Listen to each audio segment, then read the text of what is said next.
Welcome to the Writer Center's virtual craft chat series, where we chat with writers a little less about what they wrote and a little bit more about how they wrote it. My name is Zach Powers. I'm the artistic director at the Writer Center. I am also a fiction writer. I publish a story collection and a novel, another novel coming out next year sometime. So I am hopefully qualified to have this discussion with our guest today, who is Hayden Casey, author of Show Me Where the Hurt Is, the brand new collection published by story collection published by Split Lit Press. So Hayden, I want to thank you for being here. Do you have a copy of your book handy? I didn't think to ask beforehand. Do you I have, do, just in case. I wasn't sure if I would need yeah, it, so I got do you it. have a couple pages, maybe up to a couple pages to read, just a quick taste of what we're going to be talking about today, so that Sure. it's what we're speaking of. Yeah. Can I read one of the flashes, one of the short guys? Sounds How's that? perfect. Yep. All right. So this is from the book. It's called Is This It? And it's fast, so it'll go fast. What they don't tell you, it can be any day. On the way to work, peering at passing apartment balconies, what would it be like, you wonder, to have that window to catch that southern light, or to have a chair like that suspended from a hook swaying like a wave? A bang sounds, and you're suddenly on the ground, a cataclysm in your vision, a leg bent beneath your bike, ripped open and red washed where your skin hit the street. But nothing much, a few cuts, a few slow trickles. Less a feeling of pain than a shift in axis, a sense that the world, which you thought faced one way, now faces another, a haze, like you're watching the whole thing from a story above. Stars bloom behind your eyes. The girl who opened her car door into your bike lane and sent you soaring is now blubbering, having gone a bit green in the face after surveying your blood and cuts, the bits of yourself you've left along the asphalt, but you assure her everything's fine. It's all fine. I just wasn't watching is all. It's fine. You intone it like a promise, right yourself and climb back atop. You pedal on like your father taught you all that time ago. Were he here, he'd be proud of your dedication to your work, of all the long hours you've spent. He'd always wanted to see you labor in this way, to put your degrees to good use, to chip away at your debt. One of the last cogent things he said to you, follow the money. And then he called you by your uncle's name, hurled something vaguely sexist at a passing nurse. In the word soup of his last days, that phrase stands out to you like the one digestible line in a difficult poem. The rest, in its near nonsense, makes the one phrase feel truer. At work, you peer over the bathroom sink and investigate the swelling, a half dome at your left temple, purplish, aching, like a golf ball sliced in half and glued to your head, leaking a stream of deep red. Where, you wonder, did this mass come from? You imagine the worst. A hidden crack in your skull, a slow seep of brain matter bulging behind the skin, cyst-like. You're already late, and you know your boss will chide you later. No time to deal with this now. You give yourself a half bath with wet paper towels, scrub the blood away, wipe yourself clean. Nothing you can do about the rips in the shirt sleeve, the dark streak across your left thigh like a swipe from a tiger. At your desk, Carson comes to drop off invoices. When he sees you, the pile of papers comes crashing to the floor. Jesus, he says as he scoops them up. He looks at you like, oh, right. He asks, what the hell happened? You say, oh, I'm fine. He asks, are you sure? That looks bad. You say, oh, where am I? Oh, yeah, it's fine. I'm sure. Like really bad. I'm fine. Did you get it checked out? No. Why the hell not? I'm out of PTO. Can't you take a few hours off anyway? I mean, if Davis saw this. But you don't have the energy to explain that rent is due at the end of the month and you'd had the money portioned away like a good little egg, but you had to dip into it when a brick had been hurled through your car window and your wife's purse had been stolen out of it, even though it had been tucked out of sight. So you had to drop the car off at the shop where they found other critical issues. You really need to bring this thing in more, they'd said. You're lucky you even made it down here. And you recently had to dip into your PTO when your wife had gotten it, because that's what you were supposed to do in those days when you were exposed. You were supposed to tuck yourself away for a while to make sure you weren't spreading it. And on the TV, while you approximated healing, you watched the leader of your nation state co-sign the scattering of bombs across the ocean, caught an animated visual that softened the blow as if it were only a child sprinkling bread atop a pond for ducks floating past. And your little girl asked, as camera shook from explosive force, are they the bad guys? But you couldn't tell who the they was, so you had no words for her. And then she'd gotten it too, and it had put her through the ringer, turned her red, spotted her skin, flung her left and right in fevered dreams, pulled pained moans and whimpers out of her, and you'd have done anything in the world to siphon out that pain, to bring it into your body instead of hers, but your insurance didn't cover the meds she needed, and the manufacturers had recently ramped up the cost, and you'd had to run the heater higher to keep her body temperature from plummeting when it was wreaking its worst havoc in her. So your power bill would be higher, but it wouldn't do you any good to heat a house you'd been evicted from because you couldn't pay your rent. So you say no, or you try to, and you turn back toward your monitor, which has taken on a strange fuzziness. I'll maybe stop there. All right. Thank you. I Thank you. saw the note about reading slower. Sorry, I was trying to get through it quicker. Oh, no, good. I mean, so my advice then, well, now you have to get the book to read the story. It's a marketing ploy. Plot Um, twist. so let me add myself as a pinned. There we go. So in your own words, who the heck are you? Ooh, who the heck am I? I'm a writer and a musician. Those I would say are my primary passions. I'm also an educator. I teach at Arizona State University. I teach English composition, occasionally creative writing. I enjoy cooking. I enjoy eating. I love eating more than anything, even probably writing. I dabbled in poetry, but I wouldn't call myself a poet. I would call myself a fiction writer who's very much been informed by the poetry that I've studied and worked on with people. Um, and yeah, I'd say that's about it at this point. Thank you. So the first question that we like to ask is, where does the thinking about the craft of writing fall into your process? In other words, when are you most aware of the more mechanical parts of the writing process versus when are you more free-flowing or intuitive? Mm.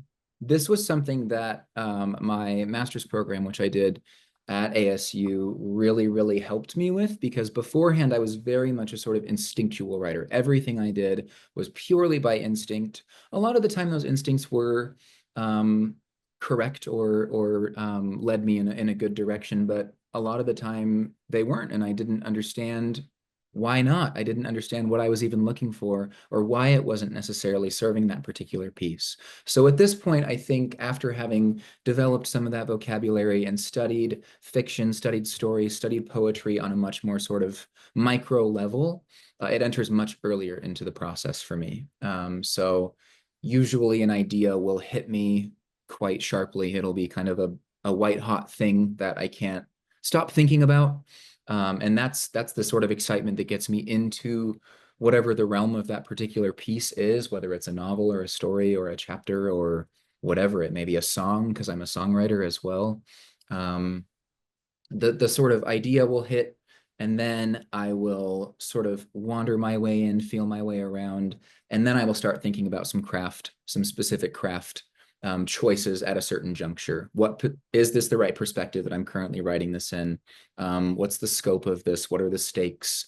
How many characters are there going to be? How can I sort of tighten things to where it's as tense as possible? We're getting them in as tight of a space and as tight of a timeline as we possibly can to make this effective, so that later on I don't have to think about all of these things and do a whole ton of work. It's partially in the name of my attempt at efficiency as well. Yeah, so it starts earlier than ever these days. Yeah. That's great. And in your answer, you also mentioned the fact that idea when an idea strikes you that you want to pursue, and that leads to my next round of questions. So thank you for the segue. So when you're thinking like taking a walk or in the shower, or taking a walk in the shower, and you have a narrative type idea, which of those ideas have the potential to become stories? In other words, what is it that makes an idea make you want to write about it? Absolutely. Ooh, that's really interesting. I think they all begin that way. I think they all begin as ideas that I am really, really interested in writing, but eventually that initial spark has to catch. So if I'm floundering around with something, say I take that initial kind of white hot spark of an idea and I sit down at the computer and I start chugging away. And I can't really figure things out. I can't figure out where it's going. I can't figure out what the character's motivations are. I can't figure out what my goals are for that particular piece, and the spark doesn't catch, then it dies a little bit. So I think it's a matter of, and it is kind of happenstance. It's not something that I can necessarily control, but I think the ideas that do lead to further sparks, that lead to further sort of brain blasts of, oh, here's this other character that could work really well in a particular setting with that one character that you already know really well. Or here's another sort of subplot that you could bring into the story that would complicate the overall sort of narrative that you're envisioning at this point. If those things aren't happening and I'm just staring at a blank page and an empty character that I can't figure out, then those are the ideas I think that fade away. But sometimes things do. Sometimes ideas strike me, and then ideas about those ideas strike me later, even if I think something has already sort of expired or passed beyond its expiry date. Sometimes, you know, bless an idea. They just appear out of nowhere sometimes. So sometimes things are kind of reanimated, reinvigorated as a result of anything, really, just another sort of layer of that particular story revealing itself to me. Yeah, so in the book, I do feel like one of the things that struck me immediately was, and why I maybe asked this question up front was, I think you definitely have a knack for recognizing story-worthy moments, and worthy Mm. used in the lightest sense there. I don't necessarily think that is a category of things, but story-worthy for you at least. Um, are there certain situations, like times and places for specific character kinds of moments that you tend to recognize as being of interest to you that tend to make you want to sit down? There's there anything you've recognized about your own interests in terms of sitting down and typing as you said, typing at the computer? Absolutely. Yeah. I think that I have noticed I really like um, contained spaces. I really like gray areas. One of the things that I notice I keep coming back to is the concept of roommates, which I find very interesting. I find it very dramatic, and the stakes are so high. If you're in a relationship with somebody, if you call it off, you pretty much have the opportunity not to see that person again, right? But if something happens with a person that you live with and you have a lease, it's not as easy to extricate yourself. So I think that the sort of stakes of that I find so interesting, and the proximity and the sort of gray area of proximity. You're intimate, but you're not intimate. So I find that a really rich space to play around with. And I also worry about all of my former roommates who may, read into that a little bit, but I hope they are not reading into it. I just find the situation very rich and interesting. Um, Same thing with like college residencies, I find really interesting. Um, I think college as a sort of space as well, I find really interesting for character development because, we know very well by now that people change and learn themselves so much in that sort of space, for the better or for the worse. And I think people are taking a lot of risks at that particular stage of their lives as well. So I think it's a really rich area to write about, and I really enjoy writing about it. I feel like I'm really interested in the particular sort of identity chaos that happens at that point in people's lives. Great. There's a couple questions there's several questions in the chat. I'm going to jump ahead to two. I'll get back to others, but the couple that are related to the current line of questioning. So do you spend time thinking about your characters and their motivations early on and then put them in the situation that interests you? Or do you think of the situation plot and start with that? So what's the sort of order of operations, situation, scenario, plot versus character? Generally, the situation or the sort of incident is the thing that kickstarts the story for me. And in a sort of initial floundering phase, I start to learn the characters a little bit better, and then the rest of it sort of takes shape. So once I learn what the characters want, once I learn what's holding them back, then the future of the other situations that are coming later on in the story generally follow that. That's not always the case necessarily. I think there have been an instance or two in which character or motivation led the way toward happening and toward plot and situation. But generally, the thing that hits me is if it's one of the sort of like fabulous leading stories in here, it's the situation itself. And then I sort of figure out how the characters are navigating that, what they want, and that will sort of pave the way for the rest generally. Yeah. Can you talk about the relationship between, say, the fabulist and the realist dichotomy a little bit? Because I think that's an interesting point. Um, uh, you get that, I mean, you get that some in here, but I feel like the realist stories are pretty straight ahead realist stories. So there's more of a divide, I think, between the two modes of writing. I don't want to say genres, but modes of writing. Then usually if there's some fabulist, there's at least that touch of magical realism floating through more stories. Not universally, but I definitely see that a little bit more often in terms of that. So how do the two relate, and then how do they come together as the cohesive whole that they are? Absolutely. Yeah, I used to write purely realist fiction. That was sort of my MO. And it was only in spending time in grad school and sort of around grad school with other writers who were doing much different things. And I think that's something that could have come to me outside of grad school as well. But I think being sort of working really closely with those sorts of works helped me realize what they were doing, what the intention of that sort of fabulism was beyond just the like, oh, it's a weird thing that's happening on the page. Um, and so for me, it was an interesting sort of thing that I had never done before that I didn't think I had any interest in doing. And I asked myself kind of, how can I bring this into my world? How can I use elements of this, but still in a way that are serving character or illuminating something about a particular relationship, or really getting at the sort of the human elements of these people, which are what are driving me for the most part, figuring out these particular characters. So it's I think the unification comes from the fact that they are all ultimately trying to serve the same goal, or the same purpose, I suppose. The fabulism, the surreal, the strange, that's sort of bleeding into a handful of stories in this collection, um, reflecting back on the realism, or coming at the same concerns of the realism, just in a slightly different sort of way. Yeah, I mean, that's interesting too, just thinking in terms of going back to the character question a little bit too. In my my fabulous stories, I mean, I mean, sort of all fiction to me in a way, though, becomes a metaphor for the character's experience or the character. All stories are sort of metaphorical, and I feel like it's amplified in the fantastical side of things or the fabulous side of things because you're leaning into something that is not completely relatable because it is not has to be fake. But anyway, yeah, that's interesting tying into your character comments earlier as well. Um, let me see.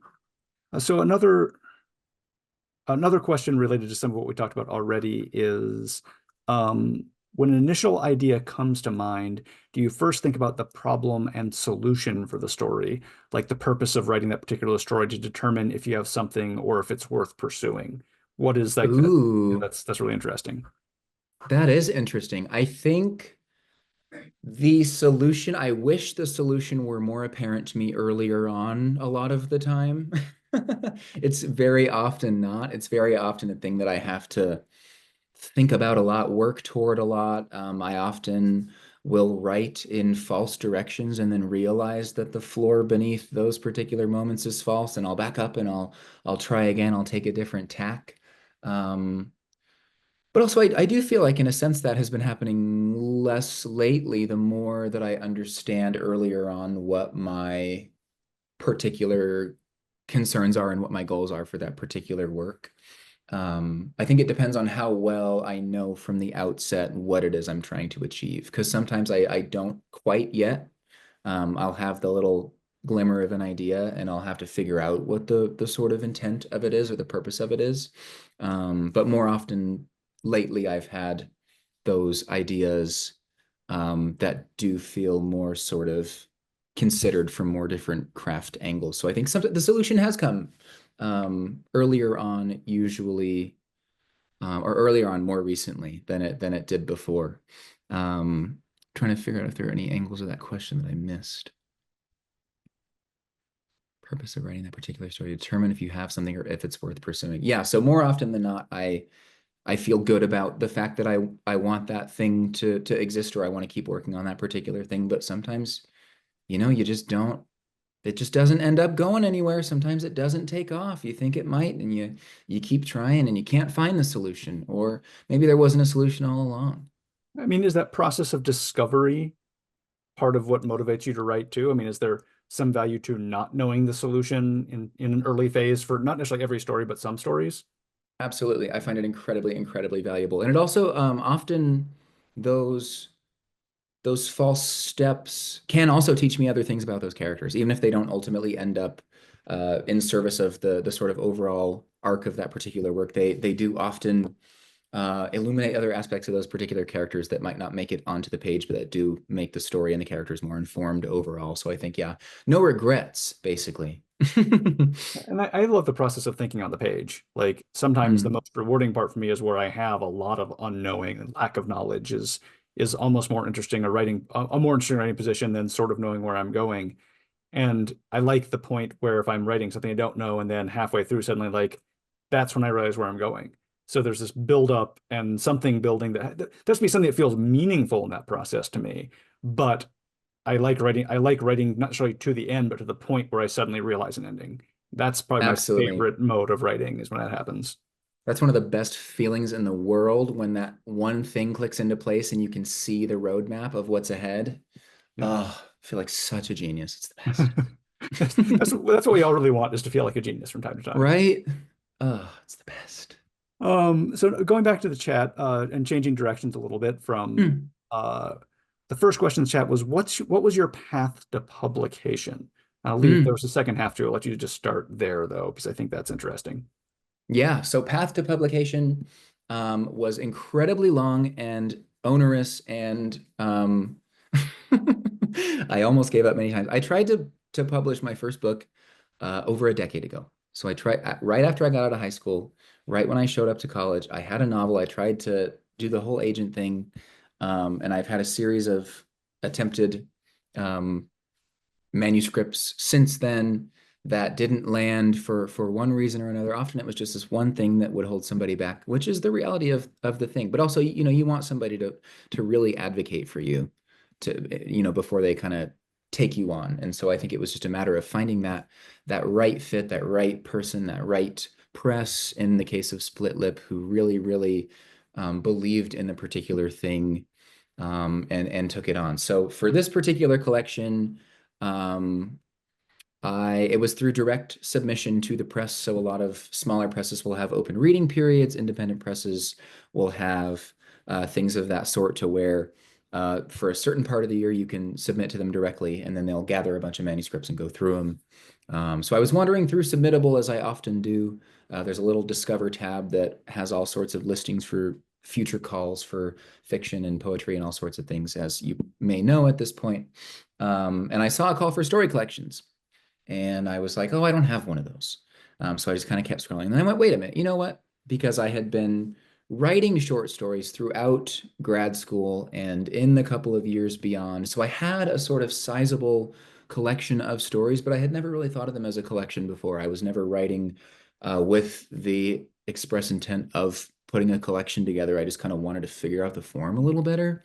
But when I looked at all my stories together, I realized that a lot of them did kind of fall under the same light, and they were reaching toward the same concerns and asking similar questions, and they fit together in a sense. And so I kind of cobbled a manuscript together from the pieces that I had, and I submitted it to a few different places. I threw it into a couple of book contests, and I sent it directly to Split Lip Press in January of last year.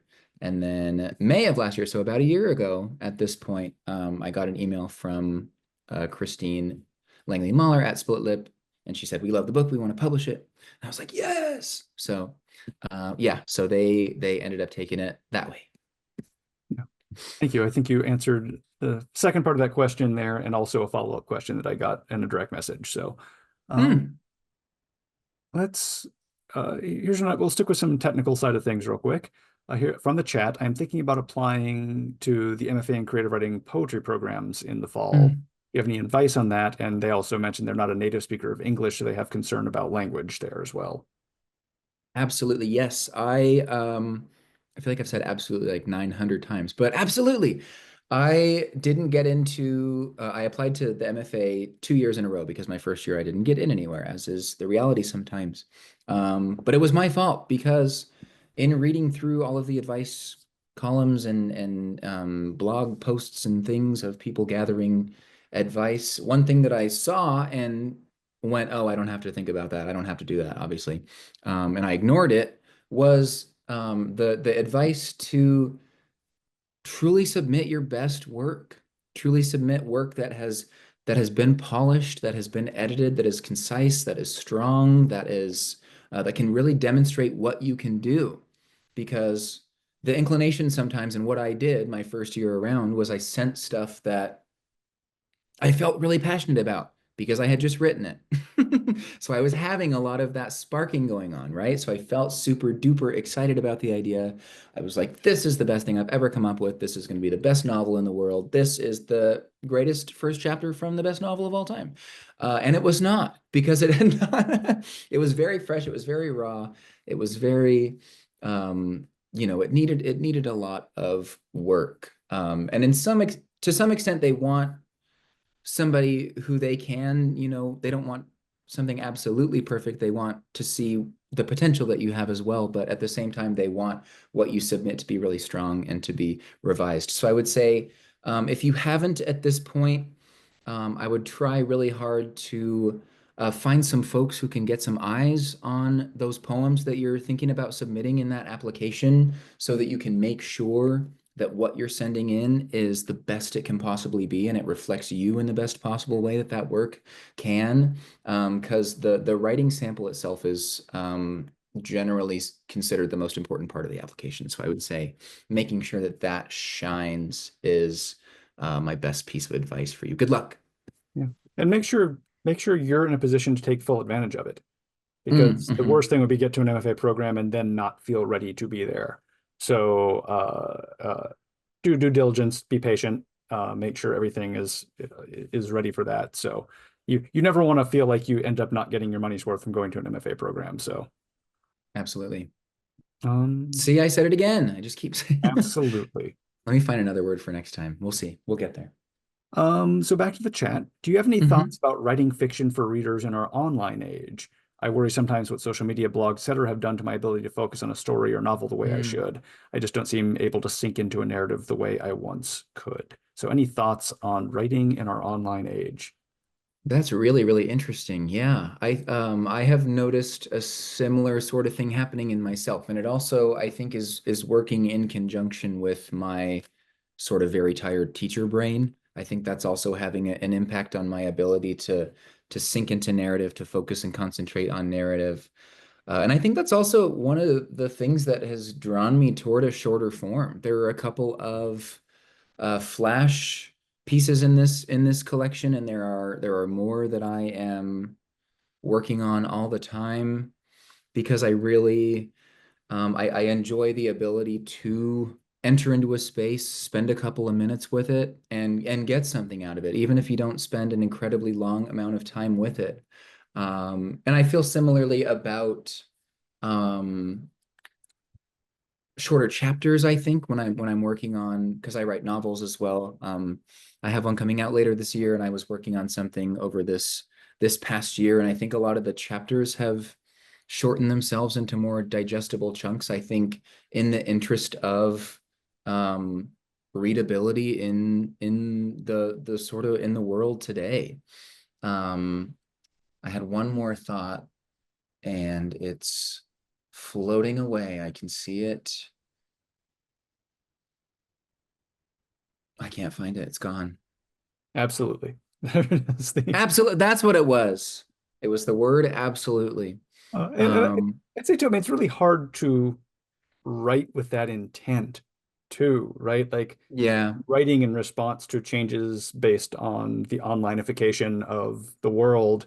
I'm not saying it's impossible, and I feel like you'd have to have a very specific inspiration to do that, like, and a specific vision to do something interesting there. For me, at least, that would be like, I don't know if I would attempt to do that unless I just really had a project that literally was from concept through execution in response to that situation.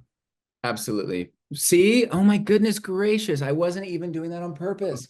Okay. That word is banned from my vocabulary. But yeah, it's not something I think that I entered into a particular piece of work with, but I think it's a sort of benefit of exploring that shorter form. Yeah. All right. I can go back to my questions for a second because we still have a lot of time left for more coming in the chat window. Um, so I want to talk about prose style a little bit. I love talking about the way we write words and how I put them together, and especially in the longer story lengths here as opposed to the Flash, which I think are maybe a Mhm. little more language focused. But I really all the writing is really lovely on sort of a word, phrase, and sentence level. And in the longer pieces in particular, if I had to place them on a spectrum, I'd put them closer to sort of the invisible quote unquote prose end of the spectrum. The writing carries the story without really drawing attention to itself. I was when I wanted to notice writing, I would actually go back and look again to like, oh, that felt Mm, nice and notice then. But in the moment, I was very much in the narrative in the story. So first of all, does that resonate with what personal writing goals that resonate with you about your own writing? And then what is your philosophy of prose in writing stories, sort of, your personal philosophy? Yeah, I would say that resonates with my conception, not absolutely, of my own work. I love language. I love exploring language, playing with language, reading beautiful language, manipulating language, experimenting with language to find the correct language. Let me say language again another couple times. But I'm also very, very focused on making sure that everything is impactful. So my goal is for the language to be effective to where it is in service of many, many greater concerns, and also to be pretty and to be something that when you go back to it, you might pick up on little tricks that are happening in there. But I don't want it to be obtrusive. I don't want it to get in the way or to sort of be the only thing at work. I don't think there's anything wrong with that inherently. But it's just I like it to be one of many sort of tricks that are going on at the same time in a particular scene, in a particular story. So yeah, I would say that absolutely fits into my. I said absolutely again. I'm so sorry. It's not that big of a deal actually. But there was another layer of that question that I can't quite remember at this moment. Yeah. Um, I forgot my own layer of the question. Uh, Oh, it was about just it was about your philosophy a little bit in general too, what you're thinking of as, yes, that resonates. Is there any other prose philosophy in terms of how do you put words together on the page? What are you paying attention to, maybe other than the sort of surface level? What's going on underneath the surface level, maybe is the intent of that mhm. question. I am always paying attention to sound. I'm one of those people that and this has historically bitten me in the ass, but I cannot do it any other way. I'm one of those people that I can't move on from a sentence unless I'm happy with it. When I'm writing a story, I um yeah, every phrase needs to be labored over and correct in service of sound, in service of language, in service of plot, in service of character before I can move on to the next one. I've tried really, really hard to not pay attention to that for a moment and just write so that I can get words out, but I am never happy with them. And I don't even want to go back to them because I'm like, ew, you know? So it is, yeah, I unfortunately cannot not look at that while I'm writing. But yeah, I think I I think am that's really important to say, though, just to point out, because one of the very common pieces of writing advice is just get words on the page and go back and fix it. And that's just a reminder that no writing advice applies to all writers. So I think it's really, really important here you say that it actually breaks your process if you try to do this really, really common piece of writing advice, which is they're just get words fully, down, come back later and fix them. If you can yep, do that, that's great. But if that advice, if any advice hurts your writing practice, ignore it. I just want to point that out absolutely. right now. Yeah. There is I see, why that advice is given because there is an inclination to revise something to death over and over and over, never moving forward whatsoever. But I think that's not most cases I wouldn't say. And also, yeah, I agree. If something is not serving you, throw it away. Absolutely. Now I'm just doing it on purpose. Back to the chat window. How do you deal with new ideas that you can't get low of when you have other work that needs revision? Do you just capture them and then come back, or do you put some time in when you're inspired to do so, even if that means the revision gets backburnered? This is something that I deal with all the time because I am always thinking about things. I'm always having new ideas, and I write in many different forms and mediums. So I write a lot of music all of the time. I'm working on several different long form projects at the same time, which works for me. It does not work for a lot of people. And again, the same sort of thing can happen, right? Where you start a new thing and you never finish anything because you just keep starting new things ad infinitum. Um, but so far it has been sort of successful to me to wait for a new white hot idea to strike me for a particular project, come back to it, work on it a little bit, Have a new white hot idea strike me, maybe for a song. Go work on that a little bit. And I'm just kind of following the impulses as they strike. So unfortunately, I don't really have great advice about how to make that happen. It just kind of does. But I think there is, because I mean, there are often times that I can't just sit here and, as much as I wish, I can't sit here and let the story fall out. I have to teach, or I have to prepare, I have to lesson plan, I have dinner to eat, I have, people to see, things to do. So there are lots of times where I do capture an idea, pin it down, get as much out about it as I can, maybe in bullet points, so that I don't forget all of the sort of nuance of that particular idea when it strikes, and then come back to it later. But yeah, it is a balance. It's a balancing act for sure. Great, thank you. Another from the chat window, which is very interesting.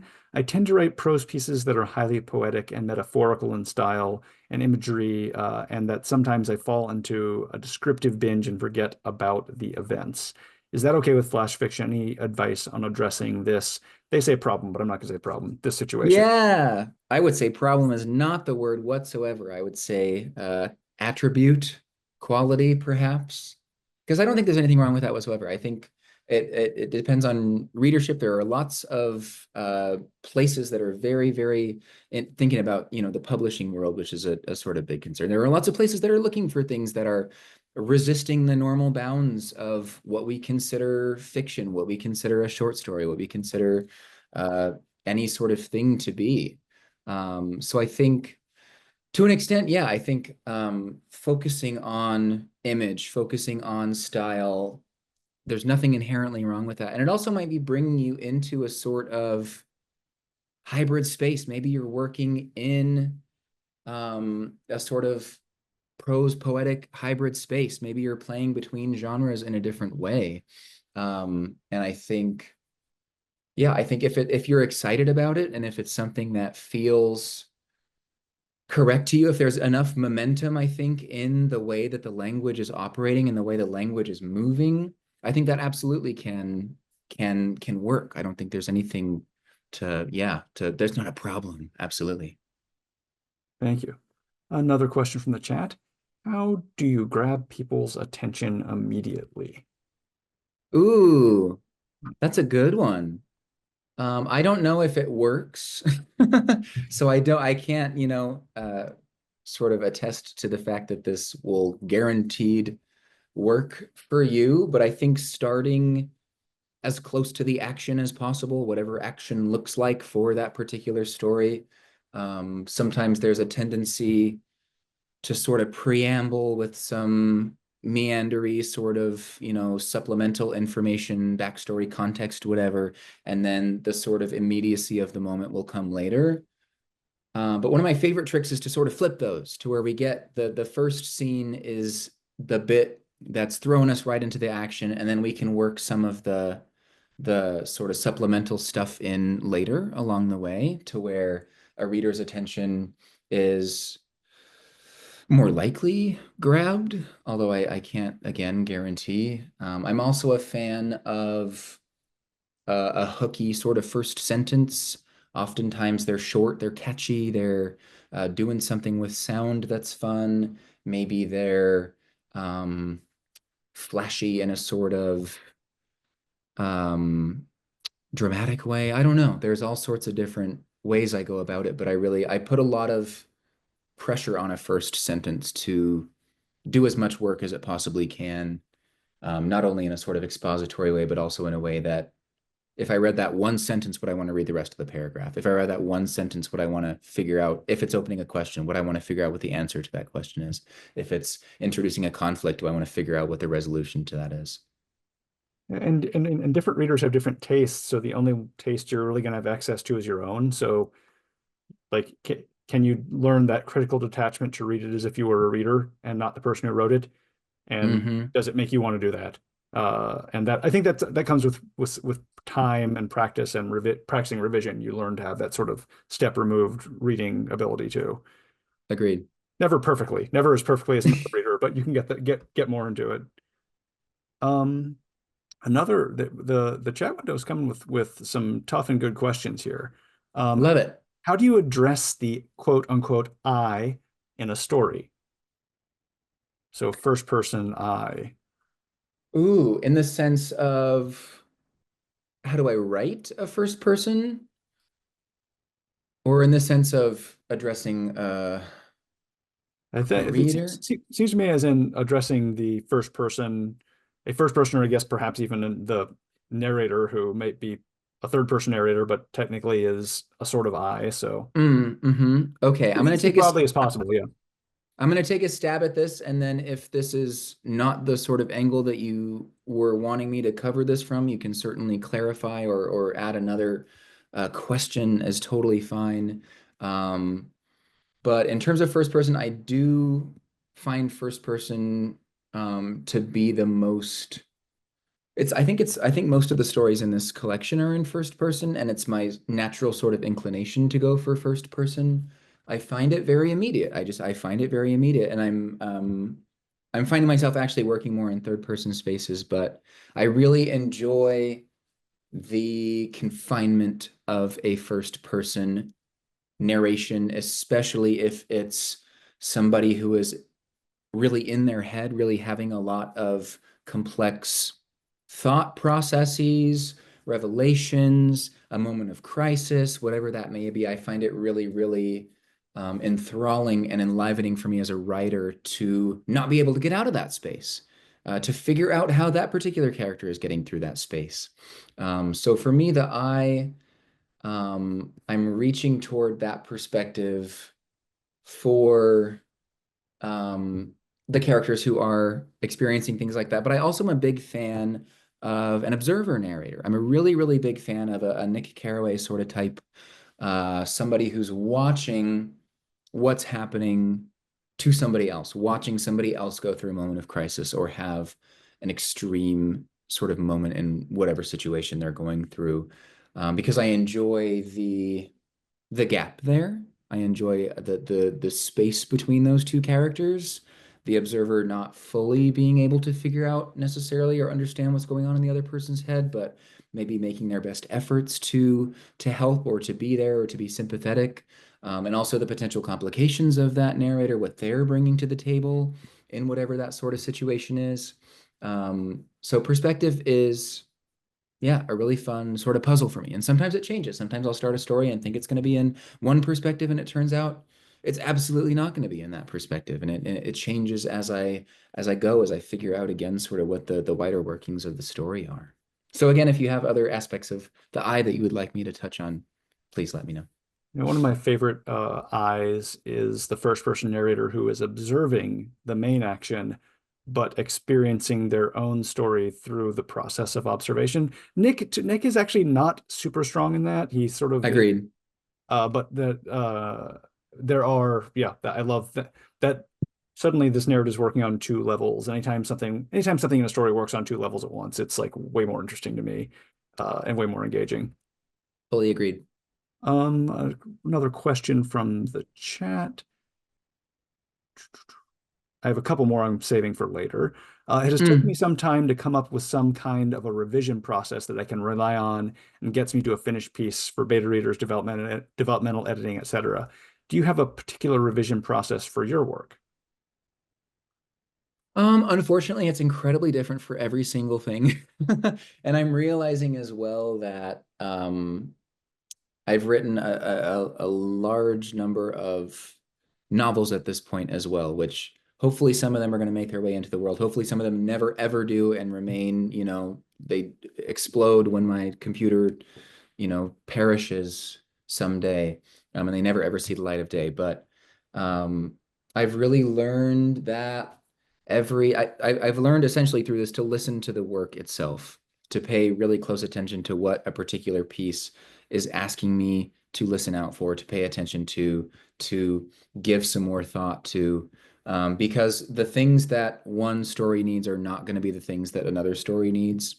And that's something that I have had to learn through trial and error. I've tried to use methods that have worked on a different piece, on a newer piece, and it does not go very well because the story's aiming for different things, or it's for whatever reason, those two sort of things are not lining up. So it's Usually for me, it's a matter of asking, what am I trying to do with this?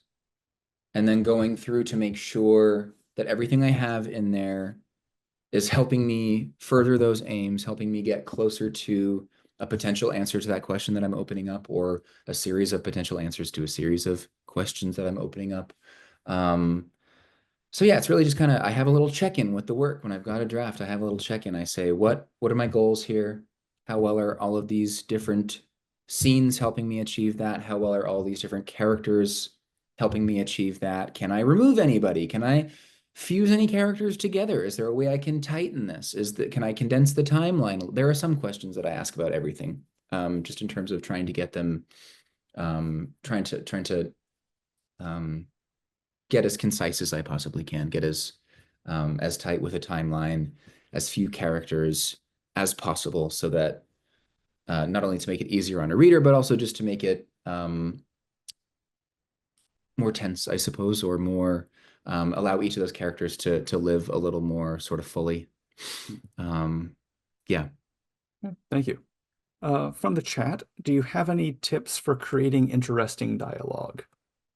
Dialogue is a fun one. It's one of my favorite things to write because I love when a character is so clearly feeling and thinking something and will not say it. I think one of my favorite, yeah, I'm trying to, there's a specific piece of dialogue advice or wisdom about two characters wanting something and not saying it or something like that. But I think it's what makes for interesting dialogue for me is a very strong tension between what's being said and what's being thought, or what's being said and what's being experienced, or what's being said and what's being felt. Playing with those interactions and seeing how we can complicate those interactions, I find really interesting. I also try really hard to make dialogue and exchanges again on that sort of concision train, as punchy and as concise as they can. If I have a long exchange of dialogue between people, I will go through it and look for weak spots, look for places where a conversation might be going on a little bit too long and not doing enough work for the particular scene, the particular story, whatever's going on, seeing how I can kind of trim it down. And I don't want to trim it down too much to where it's lifeless, or it's robotic, or it doesn't feel human, but at the same time I do want it to be as effective as possible. So yeah, those are a few things that I do with dialogue. Thank you. Thank you. There's a question in the chat about influences, and I'm gonna jump to a couple of my questions on influences, which will hopefully also cover the chat question as well. So what authors and books are the stories in this collection in conversation with? It's sort of difficult to say because, for one, this was written over such a long period of time. And also, I think a lot of these stories have different influences. But I think some of the people who are working on the sort of my sort of concerns overall, and things that are cropping up in this collection, I think I'm really inspired by the work of Elizabeth Strout, who's a novelist. I love her work. The way that she is so concerned about character, and the way that she paints such realistic portraits of complicated people with such grace, I think is really, really something I'm interested in and inspired by, is just meeting people who are in very complicated situations and maybe not making the best choices, trying to meet them as empathetically as I possibly can. I find really, really powerful in her work, and I love the way that her characters interact, and I love the way that her characters work together and complicate each other. So I'm very inspired by her when it comes to character. Um, I think the work of, I'm trying to think about more story writers, because a sort of larger kind of catch-all answer that is another factor of this is the people that I was in grad school with, because a majority of these stories were written, I think 8 of the 13 were written in my grad program while I was in my grad program, and the other 5 were written in the years after. But I was very much in conversation with the people that were around me. I was inspired to write stories that dipped into fabulism by the people around me who were writing stories that dipped into fabulism. I was inspired to write stories that occur in fragments. There are a couple of stories in here that occur in fragments. No scene in here is longer than 150 words or something. And that was inspired by the work of the people around me. So I think that's another really sort of strong influence here is the people around me who are working. I'm trying to get at some more sort of story specific influences because there certainly are some of them. I was very inspired, I will say, in putting the book together in sort of ordering the collection and looking at the collection as a sort of larger piece of work by Kimberly King Parsons' story collection.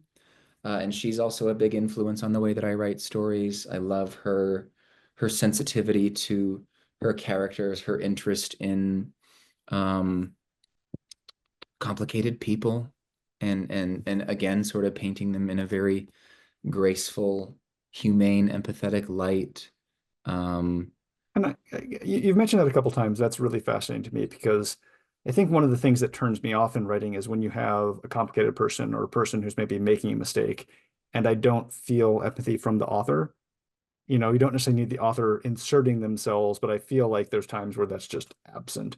And that's not the case in your book and not the case in the writing I love most. So can you talk about that empathy factor in terms, especially in regards of characters who maybe don't on a surface level deserve it, quote unquote, at a glance at least. sure, yeah. And thank you, by the way. I think that I'm always very, very interested in history, the history of the characters, the history that either is or is not on the page. And I think a lot of that comes from my undergrad studies. I was a psychology major, and a big part of that was because I wanted to understand the mind and its workings a little bit better than I did. And I have unfortunately forgotten a lot of what I learned in undergrad, but but I do think it brought me closer to um, a lot of my goals, which were thinking about how people get into certain thought processes that we might not find favorable, how people have blind spots, how people have biases, how people have all of these things that are just sort of naturally happening in the world and that we can't necessarily control or avoid all the time. And also thinking about trauma and the way that our pasts influence our present so strongly. So I'm always thinking about if a character is doing something that I don't, again, that yeah, they might not necessarily deserve in that particular moment my full empathy. I'm thinking about how did they get here? How did they get to a point where they think that this is the right thing to do? What other factors are happening off the page in other circumstances, other parts of their lives that make this action feel justified to them or that bring this action to fruition. So I'm always just trying to figure out um, what else is going on. Yeah, essentially. All right. Well, thank you so much for that. I know I think I missed a couple questions in the chat. I'm going to ask one last question, though, which is related almost directly to one of the questions in the chat. So I'll be getting to that one right now.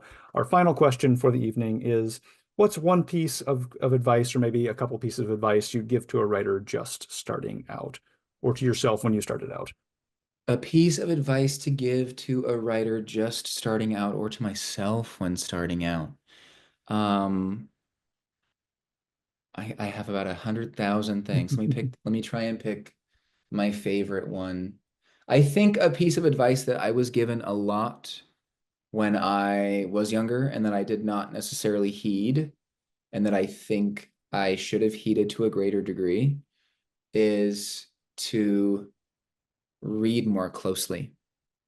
I when I as I mentioned when I entered grad school, I did not have a lot of that language and I did not have a lot of understanding about how stories operated. I was operating by instinct as a writer, and I was also not really pushing myself beyond that as a reader. I was reading things um, on a sort of surface level. I wasn't thinking about structure. I wasn't thinking about arcs. I wasn't thinking, and you know, they don't all have to be the same shape, but I wasn't looking for the way that writers were crafting. I wasn't looking for the craft of their writing. So I think if I had spent more time with that earlier on, I think I would have perhaps maybe not saved myself grief. That might not be the right phrase, but I think I just might have gotten jump started a little bit earlier in some of that thinking that I have developed later on. So I think just really slowing down with a particular work and thinking about why the writer is making the choices that they're making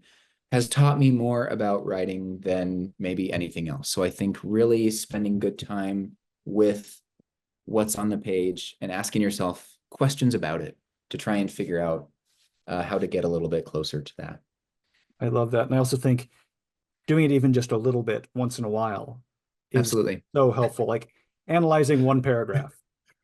For Yeah. sure. Is like such an amazing thing to do once in a while, even at any stage in your writing career. So, all right. Well, that's us at the end. I want to again encourage everyone to get a copy of the book if you're able, from your local independent bookseller or online. We just put the link back to Split Lip Press. Hayden, I want to thank you for joining us. This has been absolutely fascinating. And I hope I'm okay to consider you a new writer friend. Absolutely, Zach friends. Yay. And thank you so much. This has been fantastic. All It right. has And been thanks everyone. absolutely amazing. Absolutely. All right. Hopefully see all you again sometime soon. Have a good evening. Yeah, thanks everybody for popping up tonight. Really appreciate it.